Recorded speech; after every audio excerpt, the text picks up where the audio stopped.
Some decisions cannot be resolved by gathering more information. William James knew this from the inside.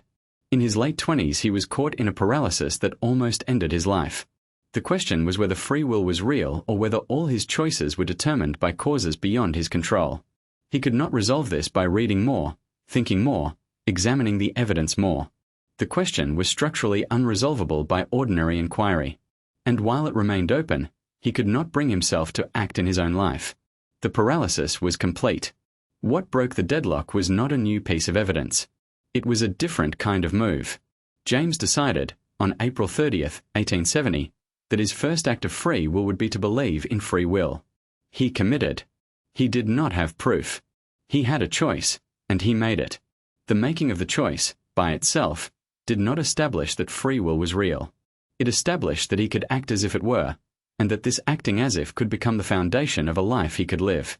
This personal episode became the seed of his entire mature philosophy.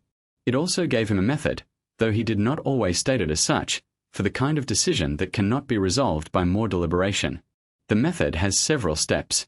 The first is to recognize when you are in the kind of situation it applies to. Not every decision needs this technique. Many decisions can be improved by more information or more careful thought. The method is for decisions that have a specific structure. They are important, they have time pressure, they cannot be deferred indefinitely, and the available evidence does not point decisively in either direction. Examples are common. Whether to take this job or that one. Whether to leave this relationship or stay. Whether to begin the project or wait. Whether to trust this person or withhold trust. In each case, more thinking is unlikely to settle the matter. The information is roughly balanced. The question is forced. The second step is to recognize that, in such cases, the refusal to decide is itself a decision. The person who waits, hoping for more clarity, has made a choice, the choice to remain in the current state. This is not a neutral position. It is a leap as much as the alternative would have been. The pretense that one is still gathering information is, in such cases, often a form of self-deception. The decision has been made by default. The default has its own consequences. The third step is to accept the structural feature of forced choices, that there is no risk-free path. Either course of action has costs. Either could turn out badly. The hope of finding the option with no downside is the source of the paralysis, because no such option exists in the kind of decision the method addresses.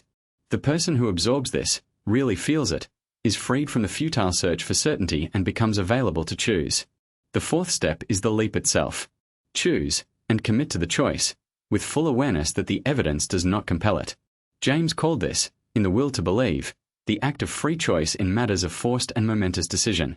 The choice does not require proof to be legitimate. The proof was never going to be available. The choice is legitimized by its own consequences, by what one builds in its wake, by the life one constructs once the decision is no longer in question. The fifth step, and the one James emphasized most, is to commit fully to the chosen course. The decision is undermined by half commitment. The person who chose to take the new job but continues to second-guess the choice every week is, in effect, still making the decision. The mental energy spent relitigating the choice is energy not invested in making the choice work. Full commitment does not mean refusing to acknowledge problems with the chosen path. It means refusing to use those problems as reasons to undo the choice. The choice has been made. The new question is how to make it work. This method runs against current advice. The contemporary culture of decision-making prizes careful analysis, weighing all factors, optimizing the choice. This is good when applicable. James's method is for situations where it has stopped being applicable, where more analysis is not improving the decision and is, instead, becoming a substitute for the action that must eventually be taken. The person who applies this method correctly looks, from outside, like someone who has decisively made up their mind. From inside, they know they have done something different. They have acknowledged that the situation could not be resolved by more thinking. They have chosen, knowing the choice could be wrong.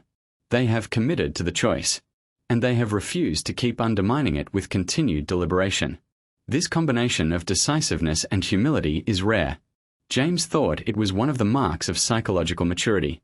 What to do, then, when you are stuck? First, ask whether the question can actually be improved by more information. If the answer is honestly yes, gather it. If the answer is no, and in most of the big questions of a life, the honest answer is no, Recognize the structure you are in. The choice is forced. The not deciding is itself a decision. There is no path without risk. At this point, make the leap. Choose. Commit. Build the life that follows the choice. James's own crisis broke this way. He had been paralyzed for years. The breaking came not from new evidence. It came from his recognition that the paralysis was itself a choice and that he could choose differently. He chose, and the choice opened the rest of his life. The same opening is available to anyone willing to make the same kind of move.